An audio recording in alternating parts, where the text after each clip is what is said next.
मेरा नाम डॉक्टर रामाकार प्रजापति है। गवर्नमेंट जॉब से रिटायरमेंट हूँ।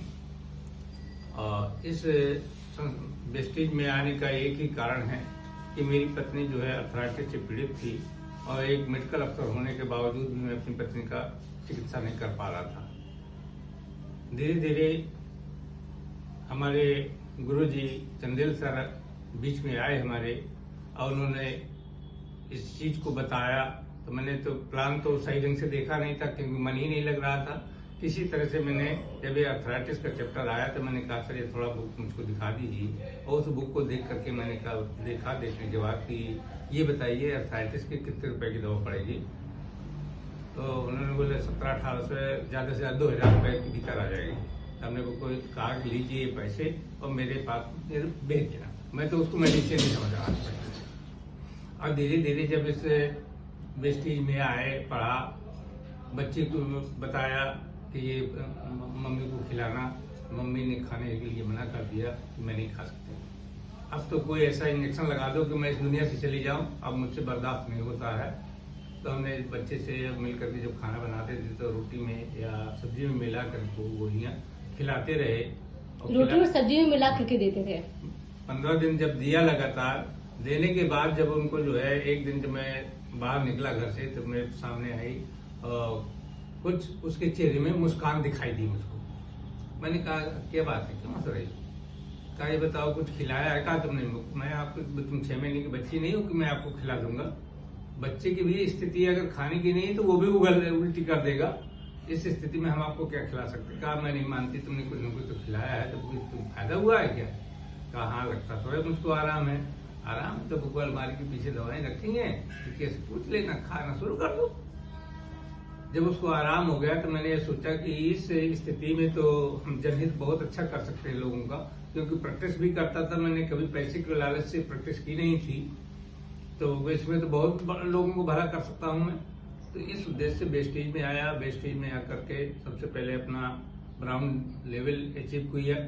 वो ज्वाइन करने के बाद मात्र 2-3 महीने भी ब्राउन कर लिया था। तो ब्राउन करने के बाद धीरे धीरे काम, नौकरी में दबाव तो था ही। दबाव होने के बाद जब रिटायरमेंट हुए तो फिर कंप्लीट सर के साथ में रहे। सर हमारे साथ जब हमारा रिटायरमेंट हो रहा तो साथ भी गए कि देखेंगे भाई कैसा रिटायरमेंट किया जाए, सरकारी आदमी कैसे रिटायरमेंट होता है। तो मुझसे पूछा था कैसे चलेंगे? सरकार की गाड़ी है या तो फिर अपनी निजी गाड़ी है 2 पहिया, उसी से जाएंगे। बोले नहीं यार 2 पहिया गाड़ी से नहीं चलेंगे, हम कार लेके चलेंगे। तो ठीक है कार लेके चलेंगे। ठीक कार में गए, रिटायरमेंट हुए, आए। फिर उस दिन से हमने वेस्टेज में कसम खा ली थी कि हमको वेस्टेज का काम करना है। और जहाँ जहाँ सर जाते थे हमसे बता देते कि आज छतरपुर चलना है, आज पन्ना जाना है, झांसी जाना है, हम पीछे लग गए। और धीरे धीरे कार बढ़ा, सिल्वर हो गए।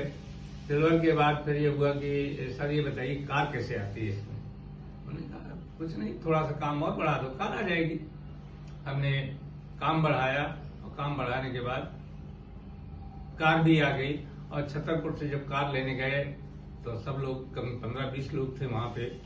और वो आप इतनी खुशहाली थी, साथ मेरी बेटा भी था, बहू भी थी, सभी लोग गए थे। और वो भव्य सरकार सदन ने स्वागत किया था वहां कि वो जिंदगी में कोई भूल ही नहीं सकता था। ये सब चीजें देखते देखते काम करते रहे और जिंदगी कट रही थी। काम आप भी कर रहे हैं। और कभी हमने जब समय से सारे प्रोडक्ट का कोई भी ऐसा प्रोडक्ट बचा हो कि जो हमने वेस्टेज का ना यूज किया हो या यूज न कराया हो, तो सारे प्रोडक्ट लगभग मैंने यूज कराए हैं। यूज कराने के साथ साथ टर्नओवर भी बढ़ा। टर्नओवर बढ़ने के साथ साथ अब टांग पकड़ खिंचबल तो हर घर में होती है, वही स्थिति हमारी भी पैदा हो गई कि लोग जिंदगी भर कमा के नहीं छके हैं तो अब भी रात दिन घूमते हैं। तमाम बातें आती हैं, लेकिन सबको जिस तरह से हाथी अपना चलता रहता, कुत्ता भौंकते रहते हैं, उसी तरह भौंकते रहे। मैं अपना काम करता रहा और आज भी कर रहा हूँ वही स्थिति में। अब सर थाईलैंड ट्रिप जो क्वालिफाई करी, कैसा फील है? जब विदेश का टूर आया तो बड़ी खुशी भाई। वैसे चलो जब कार यूट्यूबर थे तो विदेश तो जाने जाना था क्योंकि कार फंड भी जमा हुआ है। तो चलो ये बढ़िया एक मिल गई ट्रिप, चलो पहले ही कर लिया जाए, तो इसको भी पूरा किया।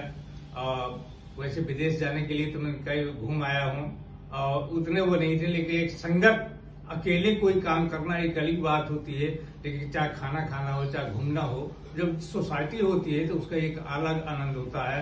तो ये अच्छी एक फीलिंग हो गई कि हमारे साथ में नौजवान भी होंगे और हमारे रिटायरमेंट भी साथ में लोग बाग होंगे, हमारे गुरु भी होंगे, सब छोटे से बड़े लगा कि महागुरु तक सभी लोग हमारे साथ रहेंगे। तो एक बड़ा आनंद आएगा सब लोग में घूमने में। क्या बात है। Thank you so much sir, congratulation.